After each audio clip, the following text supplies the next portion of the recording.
Good evening and welcome to the South African Equestrian Federation's podcast From the Horse's Mouth. My name is Georgie Roberts and I'll be your host tonight for episode 22. Tonight we're discussing nutrition for the horse with our wonderful veterinary experts, Dr. Rissa Parker from Glen Veterinary Clinic. And gut health is being indicated in a whole host of issues with horses, from high performance to actual mental health of equestrians. So, Rissa, thank you so much for joining us here tonight. Oh, pleasure. Where did your fascination with nutrition start? Well, that's quite a funny story. So, as you know, I'm fanatical about foals, and I always did a lot of foal work. So, I always used to obviously help with the broodmares and the foals, and then people would say, how should I feed her? And I would go, well, she looks great, so carry on doing what you're doing, because I knew sweet nothing about it.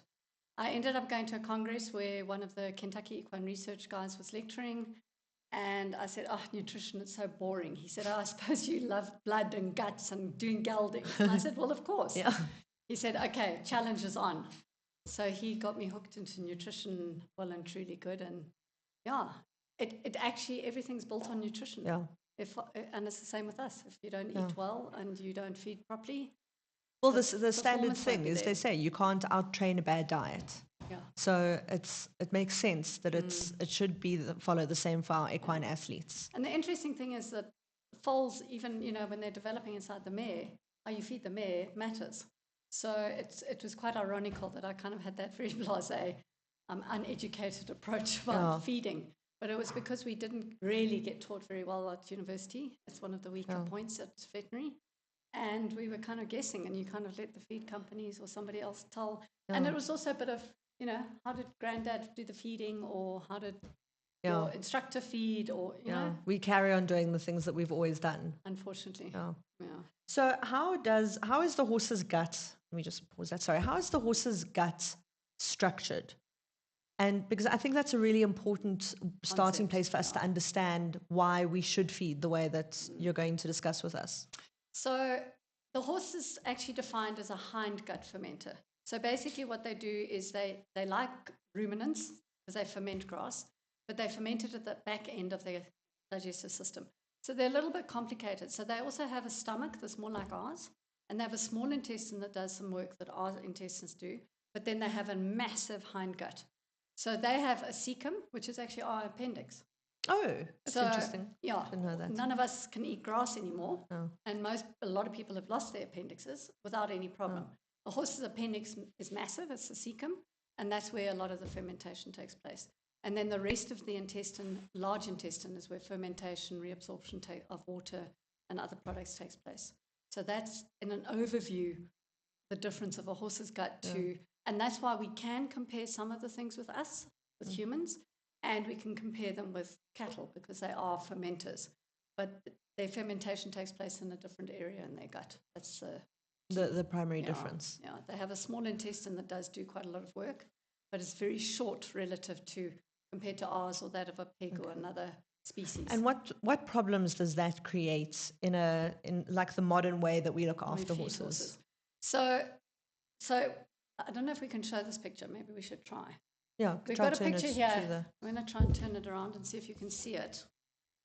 Can you see that?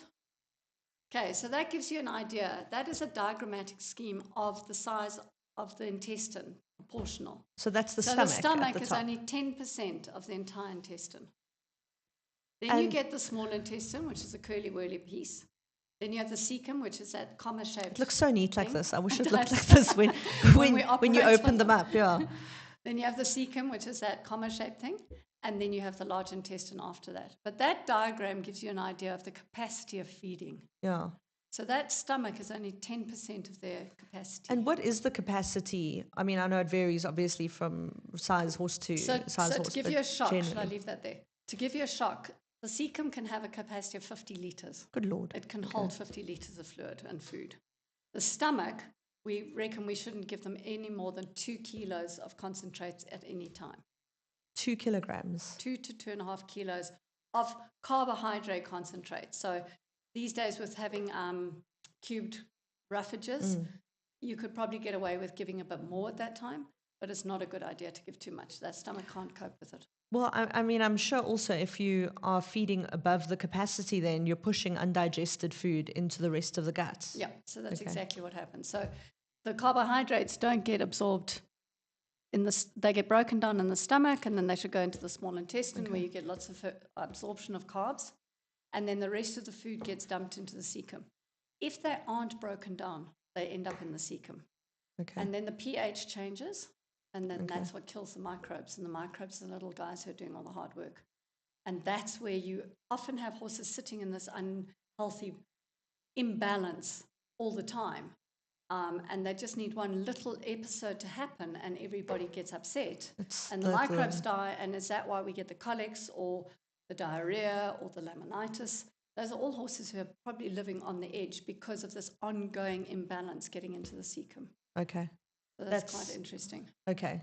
So basically, what should the feeding regime be based on when you're looking at roughage versus concentrates? So I always say to people when I ask them, because I do a lot of analysis, so I say, what does your horse get? And the first thing they always want to give me is the concentrate. It's actually not the concentrates, it's the roughage. So you should always build your horse's diet on roughage. What roughage are you using, and how much are you giving them? And what is the quality? And unfortunately, it varies around the country. And that's something that I've really spent a lot of time looking at now. I've got an analysis of our grasses throughout South Africa. And while they vary from season to season, and ideally if I had enough money, I'd analyze every single cutting every year, but it gives me a rough idea of what horses are given. Okay. So here in the Highveld, we feed Eregostis, or a lot of people do, and Teff, and then there's Lucerne and Ote. Those are sort of the four main roughages we have. In the east, in the KwaZulu-Natal side of the country, they use red grass, which is that Themida triandra, which has actually got quite a nice sugar content.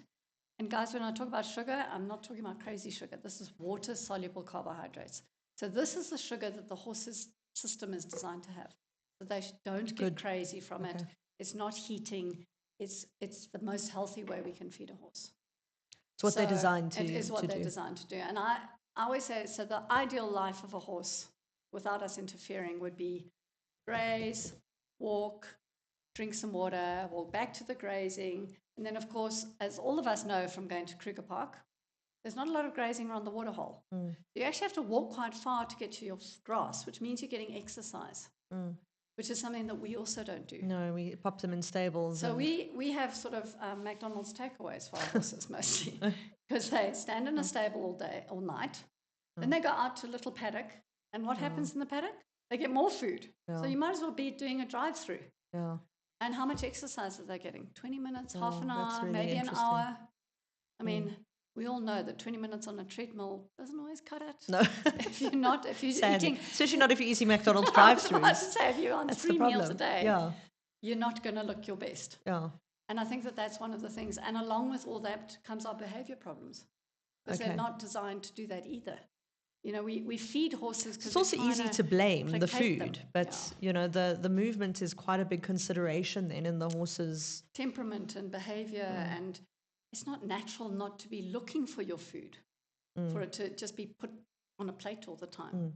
You know, that's not On this discussion, I see that these slow feeding nets are becoming quite popular. And the way that it was explained to me is that ordinarily they would be grazing and moving and grazing and moving, and now we're cutting the best cuts of grass and shoving the McDonald's drive-through into their face. Whereas now the slow feeder mimics that so grazing. They have to actually pull the grass out of the net, so you have a better, slower way of taking in your hay, and chewing it a bit more slowly. So that also increases. So there's some interesting statistics. So the one is that if you give a horse a kilo of hay a day, a kilo per kilo that you feed, they will produce, I'm just having a look here, 2.9 litres of fluid. Sure. No, sorry, that's green grass. Hay will produce 6.5 litres of fluid. Sorry, I was just looking it up. Cubed food only produces 1.9 saliva fluid. Really? So immediately you go. So you've not really lubricating the gut. And what does saliva do? It's a pH balancer to your acid in your stomach. Oh, that's fascinating. So saliva's pH is 8, and the stomach's pH is 2 to 2.5. Oh, that's really interesting. So if you don't have enough saliva going in, you already have too much acid. Now, oops, we're starting to acidify our stomachs too much. Then we start with pathologies like ulcers. Things like ulcers. Yeah. That's really interesting. So that's also... And why do yards get stuck in this concentrate heavy? I suppose it's reasons. Easy. I mean, there was a very interesting paper put out by Kentucky Equine before one of the big Olympic Games. They went around all of Australia's Olympic riders and they asked them, how do you feed your horses? 60% of those riders didn't know. Their yard managers and their teachers knew how they were being fed. And something like 30% were feeding the way their grandparents had fed, or somebody had told them some ancestral sort of way of feeding. And only 10% were really involved in advanced nutritional advice. That's really And I think that's what happens. People have done it like that forever. They go on doing it. And we assume that we've handed it over to someone who's good at it without actually and people investigating. Will say, I mean, I have a joke often with people, well, I've been doing it for 40 years. That doesn't make it right. Yeah, just because you got away with it. You did a lot of things. There's that great, it's a great anecdotal tale about the little girl who sees her mom roasting a chicken and she always cuts the bottom of the chicken off. And she says, Mom, why do we do it like that? And the mom says, because that's the way Granny did it. And she says, well, why? And they phone Granny and Granny says, I didn't have a roasting pan that was big enough for the chicken. So I used to cut the bottom off. And I just think that's absolutely. And we get very attached to that narrative that this is how we've always done it. And it seems to have worked or we haven't had a problem. So it's only when we have a problem that we go and start trying to figure out what it is. But we should be always looking at the science and trying to see, are we doing what's right? So there's a lot of, and that's where I got hooked into this whole nutrition conversation because I suddenly realized there was a massive amount of research going on and I didn't have a clue. I had to learn a whole lot of new stuff. It's great and I think that's what you always hope for in your professionals is that they're never too big to say, well, let's look into this. I just want to pop a reminder to everyone who is listening that if you want to ask Rissa any questions, I would highly recommend you take advantage of that and pop your request in the comments section there. So, Riss, you did mention sugar, and I know that as mother of a small child, everyone says sugar is the devil, but equestrians are a little bit different, and this is one of the myths that I would like to tackle, where sugar is not necessarily one of the things we're alarmed by as much as protein. So I always hear people saying, oh, it's high protein content, high. And that's obviously, again, I've grown up with that and learning that 16% protein's the devil. And it doesn't make any sense. So can we talk about that? Protein is not the devil. The devil is sugar. So you as a mom, you got it right. There are two different sugars in horses. So I talked about water-soluble carbohydrates. So I have my little graphs here just to kind of highlight the fact. So water-soluble carbohydrates or sugars are not bad for horses. This is not what makes horses crazy or hot. As hot, we all talk about a hot horse. The carbohydrate that comes in things like molasses, so that's a sugar that we don't want to feed horses. But horses like it. It's the same as us and it's the same as dogs. They all like sugar and they all like salt, exactly. So molasses isn't a great thing to add. The other things are the raw carbohydrates. So things like maize, oats, even lupins, those things, they come with quite a lot of carb. Bran is a very good source of energy, by the way. Everybody says it has nothing in it. It does have stuff in it. It also has good protein in it, believe it or not. Okay. So people are feeding bran muffins to horses to make them fat and quiet, not exactly. Okay. It's probably less than others, but I think you always need to be aware that they all have an element in them. So going back to protein is not the devil. And in fact, you can feed a lot of protein. Do you know that spring grass, grass is coming through, 25% protein? That's incredible. So and compared to the other grasses, because this is something that really fascinates me, when we do start this nutrition journey, we start to look at the labels on all of our feeds. But the roughage, which we're feeding so much of, we don't get access to knowing what that is. That's the most important. So that's why I've analysed a lot of these grasses. What kind of protein are grasses sitting at? So grasses can have a fair amount. I mean, they can have 8 to 10% are dried grasses. So, I mean, they have protein in them. And so, whereas, if you look at... So I think the important thing that you need to understand is that you have amino acids are what make protein. Okay, so they're the building blocks of all muscle and everything that we have in our bodies.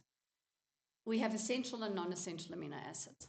Non-essential amino acids are the ones that we need to take in because our bodies can't produce them. And every species has a different profile amino acid that they require. So horses' amino acid profile that they require is threonine, lysine, which is the thing that a lot of people keep adding to their feeds. Methionine is another one, but threonine and lysine are the two most important. They come in our grasses, but not a lot, and that's where we need to then feed for those. Okay, so we feed those grasses, but then we need to add something to those grasses. So the most important thing to realize is that basically, why do zebra look fantastic? They eat grass and rocks, as far as I can understand. I mean, it fascinates me how they always look amazing. They do. On nothing. But what do they have to do in life? No, they just have to kick the odd lion. That's, Yeah. and I think Or they run quite away, enjoy that. Or run away while Eddie gets eaten, and then put their heads down and carry on eating again. I mean, that's the sum total amount of exercise they do. They're not doing a performance. But I suppose they also are living in a more natural environment. Yeah. It's really interesting. But they don't need a lot because they're not under a lot of stress. The only stress they might be under is being chased by the lion every now and then. And they deserve it, frankly. They need a little run around. Polkas, mostly. But I mean, so if you think of that, then you realize that they really, our horses don't have a huge requirement until we start demanding things. I suppose also if you are feeding a roughage based, and what should the ratio be? Like how much roughage to concentrates? My ideal is that you want to feed 10%, 1 to 2% of the body weight. Okay. In hay, so does that 10 kilos a day of hay for a 500 kilo horse, and about 500 grams of protein that they require. Oh, okay. 500 to a kilo. So this is where I have great fun. So what is a balancer? A balancer, and it's an international word, by the way. Balancer was designed to balance hay. Okay, that's great. So it's a balance. What is it? It's a little bit, and this is my analogy, so apologies to everyone who's already heard it. Take Nescafe. You take a cup, one mug, and you put a teaspoon in, you have a great cup of coffee. That's your balancer for the day. If you have 5 cups and you have to share the coffee, you're all going to have a little bit. You've got to drink every cup to get the equal amount of Nescafe into your body, right? All your normal foods that are not a balancer have a part of balancer in them. Okay. So to get the total amount of balancer into a horse per day, you need to read the label. If the label says feed 6 to 8 kilos a day, good Lord, that's to make sure you get all the balancer that the horses require. Okay, so balancer has a high protein, and it then has the minerals and the nutrients and the vitamins in it that we don't get in our grass.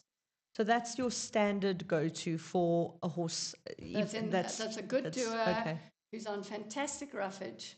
And I mean, I have quite a lot of top horses, competition horses, who are on good roughage and balancer. Sure. And a kilo a day of balancer. Great. You don't need more because it's designed for a kilo a day. Okay. So, and please, if a horse is not gaining weight, it doesn't look great, don't add more balancer, because all you're doing is adding more protein, vitamins, and minerals. Oh. You're not adding the nutrients, as in the carbs and those things that they need to put on condition. Okay. So from a basic, a beginning point, good roughage. Fantastic roughage. So I'm going to show this again just because my cameraman smiled, which was quite fun. So what is the difference between these two? I asked Georgie earlier. Can you spot the difference? The one's greener and the one's yellower. Okay. The one's got thick stalks? Yeah, the one's a lot more fibrous-y. So one is teff and one is Eregostis. Let's turn this over. Look how nice those seeds are. Oh, that's lovely. Okay, so this is teff and this is Eregostis. So we always think, oh, it's green, the green so it's is beautiful, nicer. But it's not. The yellow is the beautiful. Yes, you get the odd horse who will always break the rule and say he prefers Eregostis, but for the most part, horses will go for the teff. And is the sugar content in the teff higher? Higher. So it's a water-soluble carbohydrate, so it is higher. So nutritionally, horses would have to make up for, so if you fed 10 kilos of Eregostis and 10 kilos of teff, you'd need to add 2 kilos of Lucerne to make up for the difference that you're not feeding in the teff. That's amazing. So that's kind of gives you an idea of the difference. The problem with Eregostis is those thick fibers, and I always say they look like thatching grass. Yes, it does. Need a lot of digestion by the gut. Okay. And they're the things that often cause our impactions. Oh, okay. Okay, so what's the right amount of fiber for horses? Because they obviously need... So 2% body weight is what a horse should And that's get. the limit, okay. Now, give or take, quality grass is what matters. I like a bit of teff and I like Lucerne. And Lucerne comes with a whole... I was just going to say, can I drive you wild and say my horse is too crazy for Lucerne? Like, is that a common... It's a lovely statement. And some people we beg to differ and will remain to differ. Oh. I don't believe that. I think that Lucerne... The odd horses definitely may have an allergy to Lucerne, and we see diarrhea from it. So I do think that happens. I see it more in the Cape. And in the Cape, I've seen an allergy. And when you say an allergy, is it quite just rich, or? We don't know. Okay. They just get a diarrhea. So if it's maybe like we call IBD in humans, if there's that kind of thing, we don't know yet. Okay. But I've definitely seen horses that really can't have Lucerne, and they get a diarrhea. That, I think, is more realistic than saying it makes them hot and crazy. Okay. I do think sometimes people have often told me that balancer is a crazy food, makes my horse crazy. I think that if you're starving a horse because it's crazy and you're not feeding it and you start giving it balancer, it's like you taking your multivitamins or your child taking their multivitamins, they're going to bounce off the walls because they're feeling good. And you might have to change but I think a regime change then is what is and manage the temperament rather than starve the horse. So then you've got to look at other ways of handling that. So just on that, if you want to make a horse fat without making it crazy, then use a good quality grass, use Lucerne, and then use a balancer and add oil.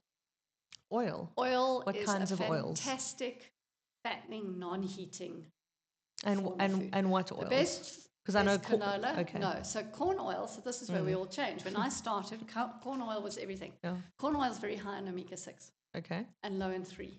So omega-6 is pro-inflammatory. Oh, that's and omega-3 is an anti-inflammatory. Oh, wow. Okay. So omega-3s are what we're all gunning for. And, if you can afford to buy fish, salmon oil for your horse, then go for it. That nice cold-pressed, expensive stuff. So I actually am that's what I'm making at the moment. So we have super omega-3 with vitamin E added, and that's a krill. So that's raw vitamin E added to an omega-3 oil to help with condition. That's fantastic. And that stops horses. Horses won't get fat. And vitamin E is a great, now I'm going sidetracking. Vitamin E is a fantastic anti-inflammatory. It's an antioxidant. It plays a huge role in a lot of the cascades that we talk about enzymatic. So it's very good for colostrum, for the mare to produce colostrum. It assists with fertility. It stops itchy skins to a large extent. I was just going to say so you have a really huge benefit from this. So we've got a lot of horses now on this. What I'm hearing as well, which is really interesting, is a lot of the things that you're mentioning are things that we've seen attached in literature to calming, so like vitamin E for calming. Yeah. But it's actually just having a well horse then that's maybe not in inflammatory processes. And it's an antioxidant. So if you've got oxidation taking place, you're going to be anxious. That's really interesting. That's also part of it. So to go back to oils, your best is your omega-3s, so your oil, and canola oil. Okay. So canola, which is the rapeseed plant oil, is your best. So nowadays, oils got so expensive because of Ukraine and all that. So that's why I've also gone into trying to produce this krill. Oh, that's amazing. It works out cheaper, and it's not doesn't walk out of the feed room as quickly either. Okay. It stinks. I wouldn't eat it. Oh, really? Really? And do the horses mind it? So we start off by saying give them a little bit each day, and once they get used to it, then they'll eat it. Okay. So I had bought the most fussy eater at home, Zabaya, you'll remember. Yes. Yeah. So she wouldn't eat it, and then I discovered the groom was trying to give her the whole scoop at once. And I started on a little bit, and she ended up eating it. So then she was our trial horses. So. But that's amazing. That's really interesting. So that's really good. Yeah. So something I just want to pull back to what you mentioned earlier on, because I know when we open up a bag of food, people attach emotions to what we're looking at. And I remember working overseas at one point and opening up a bag of food, and it was it was like muesli, but it was sticky with the molasses, and it was amazing. And I went, oh, this looks amazing. And the person, thank God, was working with somebody really experienced. They went, no, that's terrible. That's really not good. Molasses. And I was like, but this is delicious. Like what?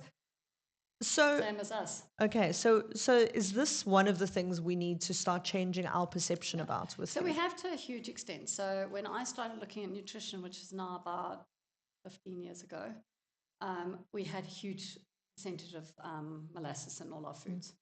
And then the trend started to decrease. So now most of the feed companies are bringing it right down to less than 8%, 6%, even lower than that. What you need to do is when you look at food, also make sure that you're not confusing the molasses with oil.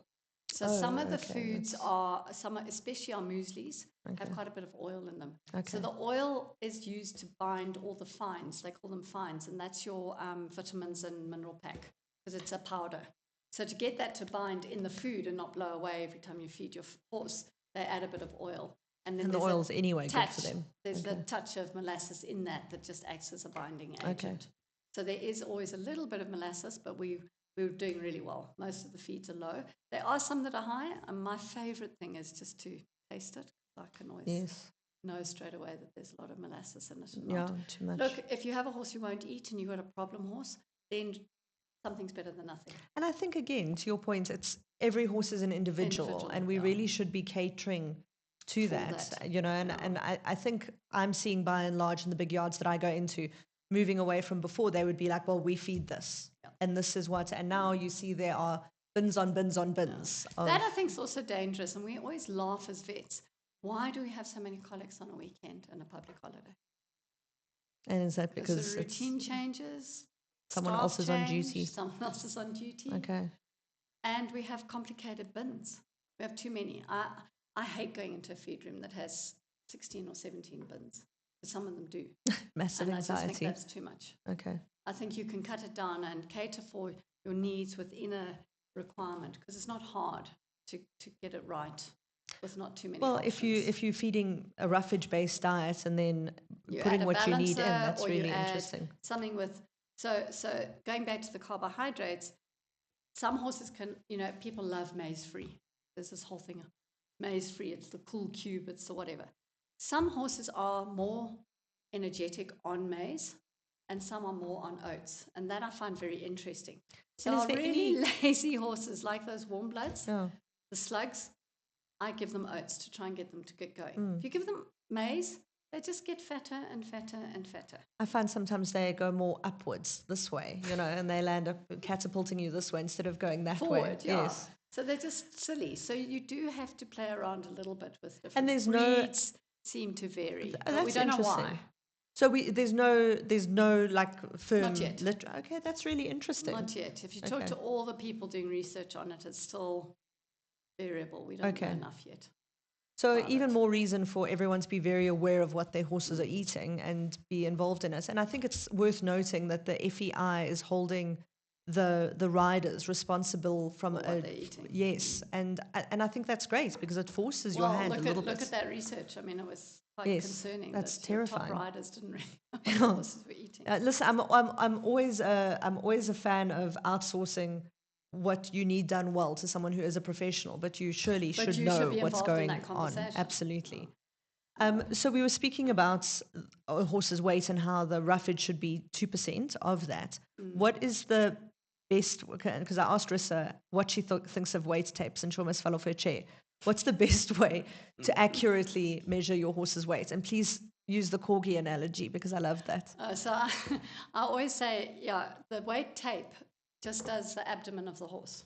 And I always think a corgi is just like a German shepherd on short legs. It's just feeding and them it has the same attitude as a German shepherd, definitely. So maybe it's because it got its tail docked. I don't know. I mean, they just, so you can't just do a girth and hope that you've got the right weight on the horse. Yeah. So the best way is a weight that I do, which is girth squared. So girth times the length. And the length from shoulder to? The point of the shoulder to the pin bone, which is that bone that's just below the tail at the back. So you go around all those fat bulges that they might have. Okay. And you fit by going from the point of the shoulder, you take in that fat pad that is every saddle fitter's nightmare. The That's one great. that changes Yes. 3 times a year. Okay, that's Okay, great. that changes. Why? Yes. Because our hays change. That's really That's why our interesting. saddle fitters have to keep changing our saddles. And that's and it really is interesting if you think about Fact, how you can change from cut to cut, though, you know, and especially smaller yards where they don't have capacity to store large amounts of grass. But even stored grass isn't great because the vitamin levels in stored grass drops. So vitamin E, A, D, and E are the 3 that drop the fastest. That's really interesting. So E, again, was my hobby horse that I was talking about just now, drops the fastest, and A and D drop. And so anything that's stored over 2 months stops having half those vitamins. So you don't actually want to be storing... What? We're storing hay. Well, we grow hay in the summer and we feed it through to the end of, until the next cut, which is often November, December. We don't cut before that in the Highveld. So again, we are. And be mindful. I often be very mindful. I often get calls in about October to say, this concentrate's crap and my horse is losing weight and they must have changed the formula. I'm like, it's funny how we totally blame the concentrate. But like you say, if you ask me what any of my clients' horses were eating, of course I would lead with the concentrates. We don't. That's how centralized our thinking is around feeding horses. For years, like the protein content. Yes. The first thing I say is, what do you feed? 10%, 12%. I actually don't really give a. Yeah, it doesn't help, but it doesn't give you a lot of information, actually. No, so one of the biggest problems that we have in South Africa is that our feed requirement to pass the SAMBS standards is that they must provide the protein content, calcium, the phosphorus, and the salt. Those are the only things that they have to require. So no carbohydrates or sugars need to be listed. So then our better feeds on the market now started coming in, and if you look on the outside of the bag, they give a breakdown of everything, including the vitamins and minerals that they add. So is that something people should be looking for on their food bags? Okay. And protein, you know what? I'm really not worried about protein unless I get the other side of the coin, which is they're feeding 2 kilos of balance a day, and they're adding full-fat soya, which is a 45% protein. Sure. And then your horse starts losing weight because he's on the Tim Noakes diet.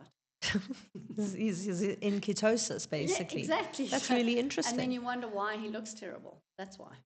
So if people are looking at their feed bag, what carbohydrates, because I mean, maybe I don't know if the carbohydrate levels go higher when the protein levels go higher and people are erroneously confusing that. It depends what sources of nutrients they're putting in the bag. Okay.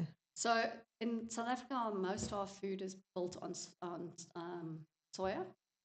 Okay. And that's a really, really good source of threonine and lysine. So it's also a good amino acid source. So we don't necessarily need to supplement those. No. Okay. So we shouldn't actually, because most of them are pretty good already. If you're feeding a valuable food, one of the biggest problems is somebody came out with food that they were using peanuts as the basic protein source. Oh. And the amino acid profile of that was completely wrong for horses. Oh, that's interesting. So that's interesting, yeah. So it is important to know what, but luckily... How do you know if vets or nutritionists have been involved in making a food? I mean, is there You've got to go back on... Most of them have something on the website. So if you go and look for them, some of them don't say a lot. They just say they put all of these ingredients in there. They don't say how much of everything. The better guys will put in, and I'm really lucky. I have an open program from Kentucky Equine Research, who are the people who told me they'd make it interesting. And I've been able to put in all the analysis for a lot of the feed companies. They've been good enough to give them to me. That's fantastic. They've all been worried that I'm going to copy a food, so some of them don't show me too much. I'm like, there's way too much choice on the market as far as I'm concerned. I'd like less. You know, I'm a supermarket shopper that goes in, buys what I know, and walks out. Yeah. I don't want to see 7 brands of We just need a good brand. Yeah, so just give me something, give me a few options and be done with. So I have that, and that's what I build a lot of my stuff on. Okay. So if people say, listen, I want to feed this particular brand in my yard, then I'll look at it and see if I can fit it to your yard. If I'm not particularly happy, I might say, can we add this in or bring that in or whatever? And then I play around with it. And obviously I do quite a lot with regions. So I feed a lot of horses in the Cape. And that's then very also dealing with totally different grass down in the Cape. And their climate's different. They've got a Mediterranean climate. Yes, yeah. So their grasses, their grazing is different. Yeah. So I have a very different profile down there. I have much more problem with overweight horses down there than I do here. That's really interesting. They use oat hay as their basis. And that's oat has very high sugar. That's interesting. That's Sorry, we got very excited and we moved away from finishing the measuring a horse's weight. Yes, we did. So it was girth squared times length divided by 11877. Okay, that's great. You better put that in there for someone. Yeah, well, I'll put it over into the comments immediately. I had a picture of someone measuring. We will share it when we do the shares to social. So a question here from Michelle to say, does the horse digest concentrates in the same way regardless of its content? So no. So one of the biggest problems with digesting concentrates is how much you shove into them at any one time. Okay, so if you feed more than 2.5 kilos, they're not going to digest it as well. And then the way the concentrate has been processed is vitally important. So you have everything from raw feed, which is your cheap, I'd almost call it cheap and nasty kind of food that comes out of a lot of these. I mean, there are lots of feed mills. There are lots down in the south that are making horse food. It's basically raw food. And then you can process food. So food can be cooked and it can be micronized and it can be extruded. So those are all different processing. The most sophisticated way of processing a food is micronization. And So that entails the percentage of moisture in the carbohydrate has to be exact. I think it has to be between 11 and 12. I blow the whistle if I'm wrong, but I think it's somewhere there. It has to be exact. And then the carb so the maize, for instance, will be put onto tiles, like roof tiles, and then infrared light and gases heats those tiles, and it converts the starch in the maize. And it's irreversibly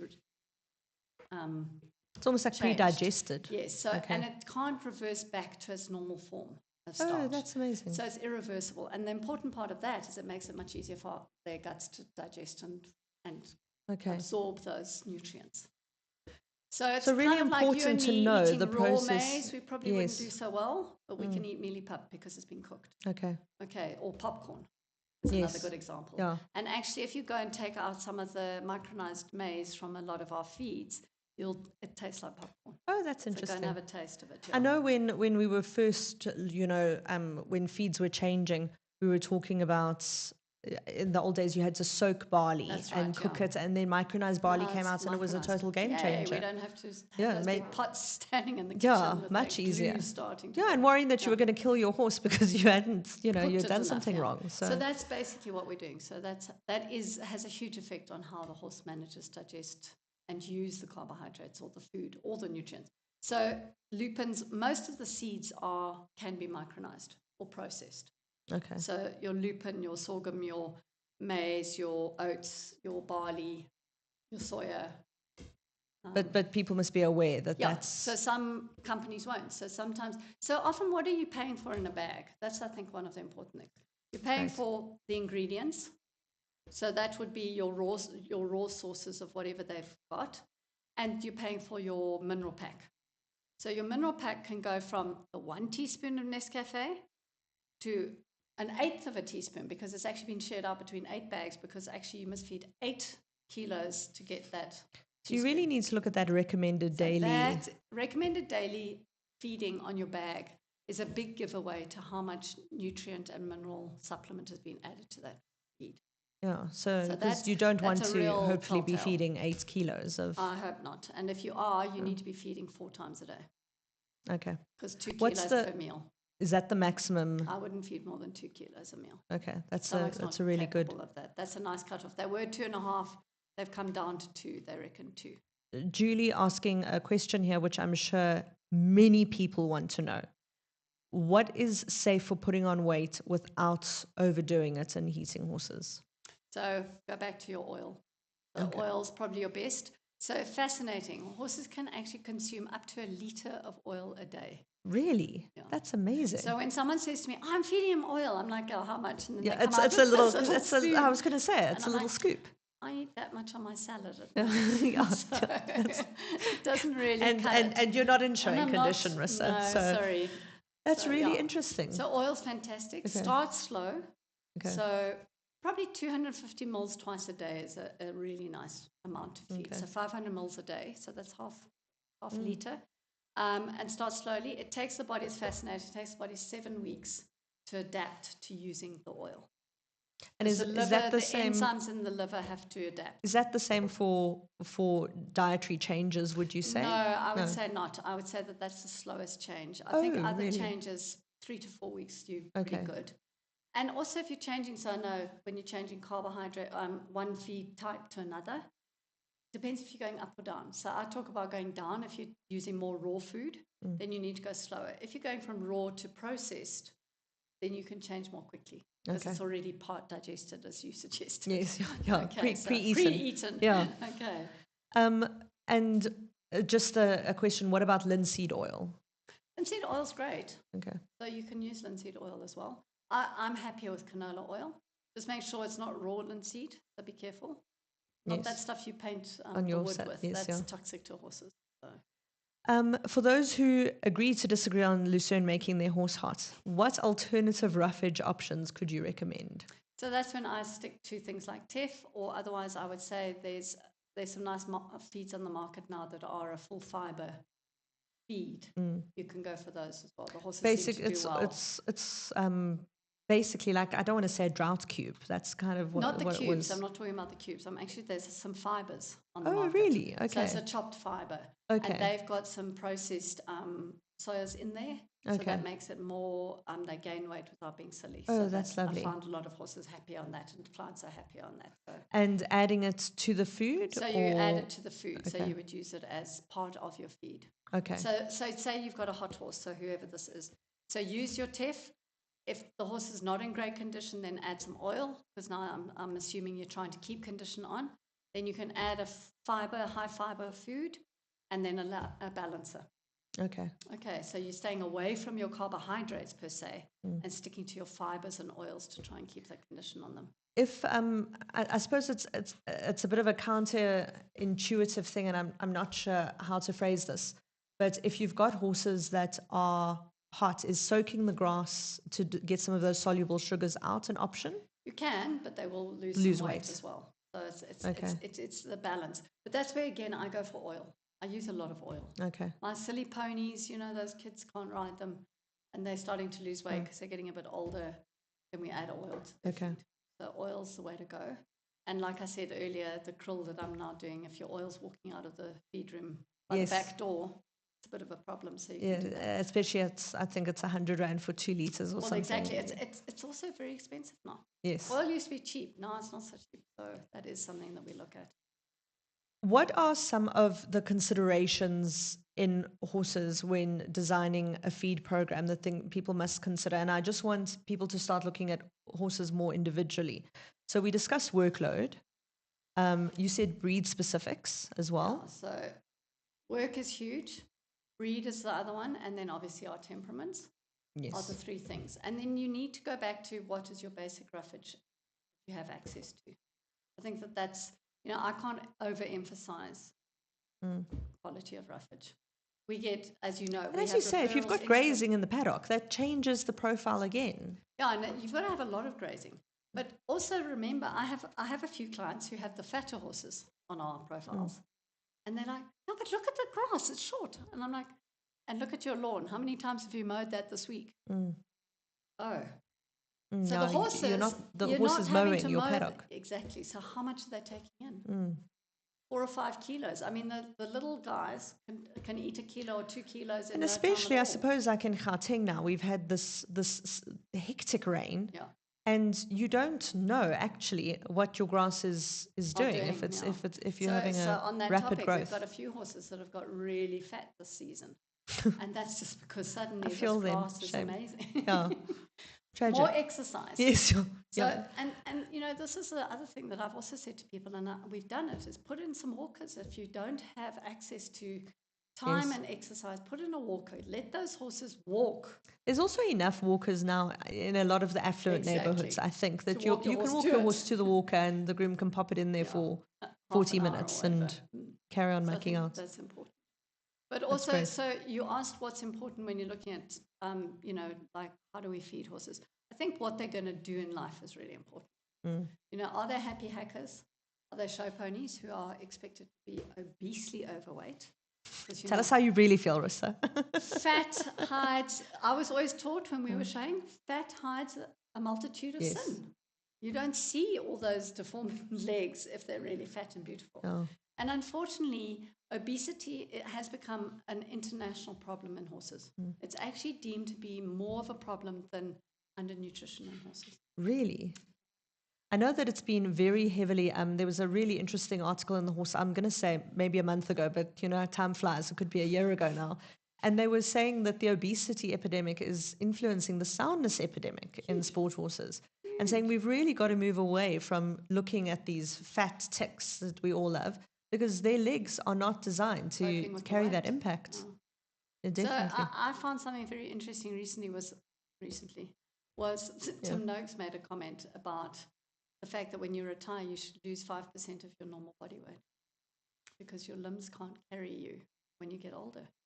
And do we think about that with horses? That's terrible. So I often have, people asking me, we want to keep our old guys looking really fat, skinny or thin.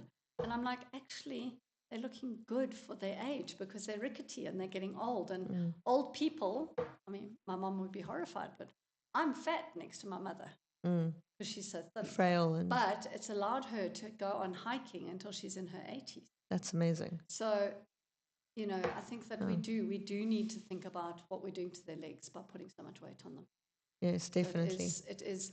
We recently had a congress, the SAEF Congress, a few weeks ago, and he was talking about the fact that obesity is one of the biggest world horse welfare problems. And from what I'm hearing you say, our feed is better than ever before. So it's what we're doing with the feed. It's that we are overdoing it. We overdo.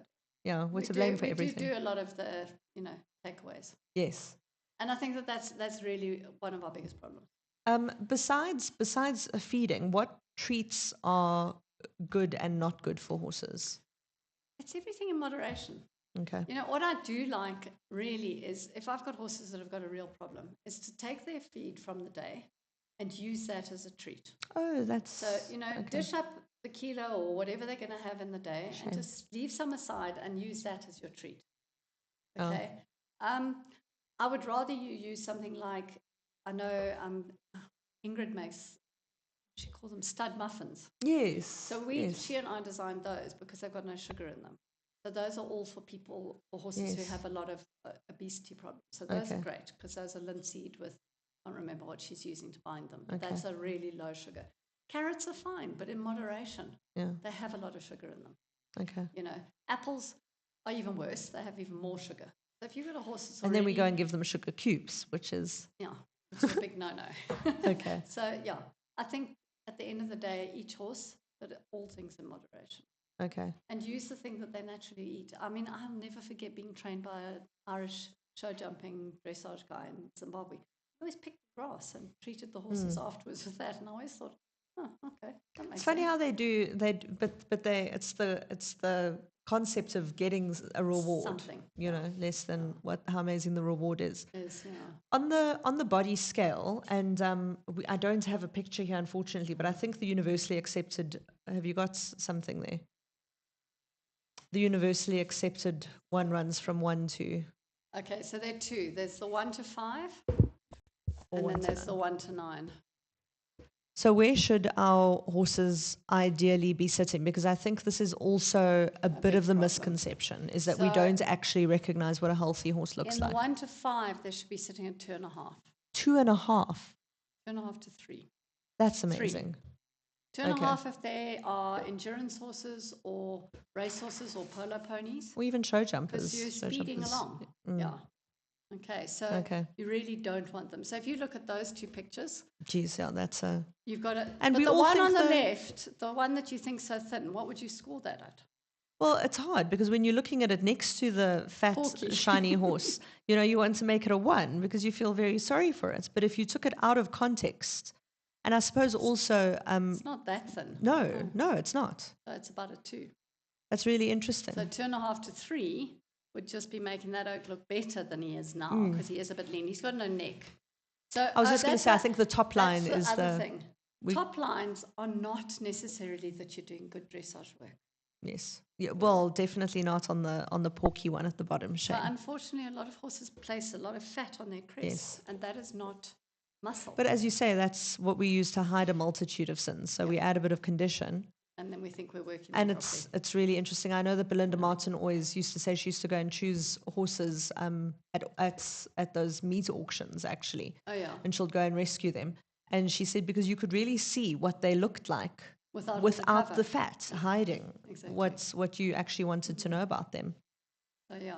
And on the 1 to 9 scale, they should be sitting at about 5, 4.5, 5. Okay. 6 is getting heavier, and then you're going beyond that. Okay. And there's a whole, besides the soundness issues, there's a lot of metabolic problems that come with the obese horses. Yeah, I think we'll have to put a pin in that for a discussion soon. There is a question here on fiber length, cube versus fiber chuffs. Yeah, okay, so that's one of the things I actually wanted to talk about earlier when I brought up that thing about how much saliva do they make. So the important thing is that... Will you just turn your microphone to you? But sorry, there we go. Okay, so the important thing is that the more fiber they eat, the more saliva they produce, the long stem fiber. Okay, if you eat cubes, think about it like this. If you eat a carrot, and then I give you a carrot cake. You're not having to work terribly hard on the carrot cake. That's and what have you done to get to the carrot cake? Oh, you've taken this again pre-digested it, and you've made a cube out of it. I cannot make this into a cube without doing something to it. Yeah. So it's gone through. It's gone through a lot of processing, and it has bran and some binding agents added to it to make it into a cube. I'm oversimplifying this, but it feels like the saliva issue would be a big way towards, like, again, the ulcer epidemic that we see in horses, right? Yeah. Okay. Big time. That's really interesting. So that's my big thing. And then the other thing is, obviously, the Lucerne, for those of us who like Lucerne, has a very high calcium. So it actually acts as a natural buffering system and a bandage on the on the stomach lining. Okay. So we use it a lot to help horses with ulcers. So I will say to people who have got, especially those horses who, you dub the girth and they don't like it and they're a bit mizzy about being ridden, give them the Lucerne while you're tacking them up. And that Lucerne actually lines their stomachs. Okay. And they then think you're quite a nice person when you come with the saddle. Exactly. So it has a dual sort of advantage. Yeah. Okay. What is your opinion on soaking concentrates? Why? Why would you want to? The only time we ever soak concentrates is we make a soup. It's when we're trying to get horses to take in more liquid. But that would be the only time. I don't soak concentrates. And I think you want to be very careful in our climate. If you soak concentrates, it'll ferment very, very rapidly. Okay. I suppose also old horses who have nubbly teeth. Yeah. That would be what's very interesting is that the old horses do better with a small cube, the little rabbit pellet cube, than they do with mueslis. Oh, okay. They find them easier. Well, because by the time it's made into a cube, it's been made fine. So take a cube and crush it. Yeah, it's just the powder. Yeah. Take a muesli, which we all like with our yogurt. Yes. It's got nice big flakes in it. They need a lot more chewing. It's hard to chew. Paddock grass. Should we mix grass seeds in paddocks? Yeah, it's great if you can get it to get established. The biggest problem with horses is they're swimming shits when it comes to pulling up. I don't know, I have a better word. Yeah. Pulling up roots. So they pull out your really good grass. So yes, it's a space thing. You have to rotate a lot. But you need to rotate and you need to rest your paddocks and get it in. Yes, it's super. If you've got, I think also we're speaking from a Kyalami perspective where we do have postage size paddocks. I have a few yards that I feed, as I said, I feed down in the Cape, and they have big ryegrass fields and things like that. And we have an interesting dilemma there because they have a couple of horses with laminitis, so now we have to not have them in there. So we put the cattle in first. Oh, that's interesting. Eat the grass, so that the horses can come in behind. I've seen some of my Cape friends have been putting them out with the grazing muzzles. Yeah. And the ponies look sulky as all heck. No, they are. They're furious. They hate it. So in England we did that, or we did strip feeding. So you would have them in a strip paddock, which was very narrow, and then for 2 hours of the day they could go in normal grazing and then back to the strip. Oh, shame. So you've got to... They're Patmans. They eat a vast amount in very little time. Yeah. That's their problem. And they go over and over the same. So like you say, they do pull up those roots. They do pull up the roots. So it's a great concept, but I don't think it's that easy to manage. What is one of the biggest feeding mistakes you see people making? Too much concentrate. Okay. And trying to make up for bad hay. So all the time I see this, my horses are losing weight, so I've increased the concentrates. So they're feeding more and more and more and more instead of trying to rectify the problem, which is the roughage. And I think in yards now, hay is expensive. So it's easier so expensive at the moment. To feed more concentrates. So that's why I'm saying to people, well, then look for some of the high fiber foods. So the hay comes in a sack, but you pay for that because they've, the companies had to get the hay and put it in. But be very careful. You think you're being frugal, but you may as well go and buy the bale. Be very careful of replacing your hay with your cubed hays. Okay, or hay replacement pellets. That goes again to the fiber length. Yeah, they are useful and they have a place, but you can't replace this stuff. Steph. Yeah. You just can't. Biggest thing. I mean, people always say to me, which feed company supports you or do you support? I say, I don't. I support the farmers. If I could have a farm, that's lovely. That's actually a lovely way of looking at it. That is my thing. That's great. Is there anything else that you would like to, I think we've covered pretty much everything. Is there anything else that you'd like to cover? I'm sure we're going to have you back a few times. The dogs have had enough. Oh, that was Rissa's dog, not my stomach, thinking of McDonald's drive-thru. Food, yeah. So I think the most important thing is your roughage. Make sure your roughage is good. Don't deworm your horse just because it's not carrying condition, because that's the first thing that I always get told is I have dewormed it. I'm like, I don't think for a minute it's worms. No. You've had Carl talking to you about that. Yes. And then make sure that you are feeding a quality food and that you're getting your buck's worth, because sometimes you might be giving the quarter teaspoon of Nescafe rather than the one. And if you just paid more for the one bag, it might be a better way of feeding your horse. I think that's you do get what you pay for, and people need to be mindful. And unfortunately, at the end of the day, when I look at prices, that is what you're paying for. I've even noticed with human supplements that you'll see there's vitamin C, and when you turn it around, the one's got 10% of your recommended daily allowance, and the other one. And I mean, don't get me started on supplements, but it's the same. Well, I think the supplement conversation is it's another one that we should discuss, but nothing replaces a good feeding regime. No, nothing. And you don't need a lot of supplements if you feed well. So don't be tempted to And if your horse is a paddock ornament. But don't go and buy hundreds of supplements. Rather let's discuss what you're feeding first, and then I'll tell you whether you need supplements or not. There are very few supplements horses need if they're on good food. I think also we had a talk last week about joints. And joint supplementation. And again, it's really interesting. There's very little proof that horses can absorb those supplements. So a lot of the time, I think we do things that make us feel better as horse owners, but our horses aren't actually getting the benefits of. And I think one other take home, don't change 20 things and then you don't know what you changed. Good. And then you won't ever stop any of them because something worked. They become superstitious. It is. Exactly. Expensive experimentation. Yes. Rather do one thing at a time, and then you'll know what's helped your horse. And I think also what I'm hearing is do try and work with a vet or someone overseeing the projects, because like, for example, you said the oil can take 7 weeks to work, but other things can take 3 weeks. Yeah. So you need to give things the appropriate length of time. Yeah, and it's a work in progress. Things change. Your horse goes from one level to another level, or stops working because it's injured, or you go on holiday. And then the summer grass comes in, and you can't get the hay. That's so frustrating. There's lots of things, and you need to. So feeding it's dynamic. It's not something that you can set in stone. Isn't everything with horses? It's just there's so many variables. A friend of mine's horse is sick, and she's a vet, and so her father-in-law's looking after. Oh, shame. So she's overseas. So at the end, I just said, "And why did he do this? Because he's a horse." Yeah. Yes. I thought there was a lovely meme going around on social media early on saying that small animal vets are so much worse than big animal vets, like horse vets, because small animal vets make you feel terrible because your dog ate something, where horse vets will say, it's a horse. It's a horse. What's your problem? Of course, it's trying to kill itself. Well, this is all we're doing is trying to stop it from killing itself. Yep. So I definitely think that's to be considered. They are dynamic change. My favorite thing about the gut, I remember you speaking to me about this years ago, was talking about the pelvic flexure. And you were saying, and Rissa was speaking to me, and she says, and now you've got 50 meters of gut, and for some reason it does a 180-degree turn. Why? Why? Who would design an animal like this? Yes. And it's just never left And me. it goes from being this wide to this wide.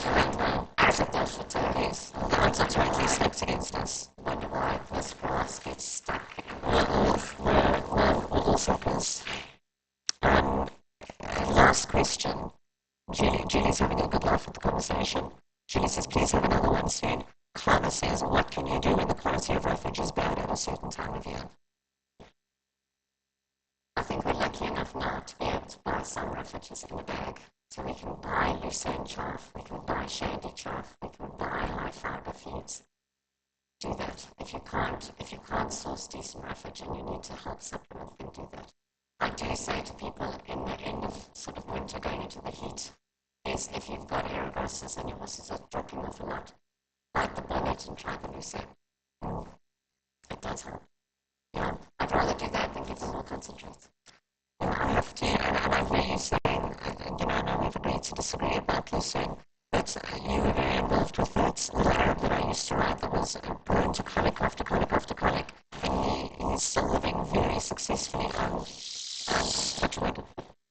oats and Lucerne, and they were made him crazy, and so definitely, but I don't think we would have tried it if we hadn't been out of pastures and had to come with a much more open mind with it.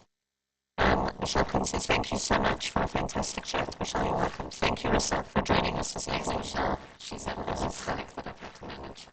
Very shame. Sorry, Michelle. She won't mind.